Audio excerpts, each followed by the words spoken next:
Бауырсақтың рецептісімен бөлісемін. Лайк басып өздеріңізге сақтап алыңыздар, граммдары төменде жазылған. Ең алдымен апара дайындап аламыз. Ыдысымызға 250 грамм жылы су, 1 шай қасық ашытқы және 3 ас қасық қантты салып, араластырып бетін жауып көтерілгенше қалдырамыз. Бөлек ыдысымызға 250 грамм жылы сүт құямыз, 2 жұмыртқа, 80 грамм сары май, 50 грамм майонез қосамыз және 1 шай қасық тұз салып араластырып аламыз. Оған дейін біздің ашытқымыз да көтеріліп дайын тұр. Жаңағы массамызға қосып араластырамыз. Енді 1 килограмм ұнды електен өткізіп дайындап қоямыз. Ұнның барлығын бірден салмай, осылай бөліп салып, жұмсақ қамырлеп аламыз.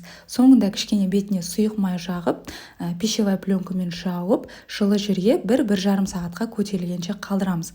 Көтерілген қамырымызды алып, осылай кішкене қатты жұқа етіп жібермей, орташа қалыңдықта жайып аламыз. Кез келген формада кесіп, араларын ашықтау етіп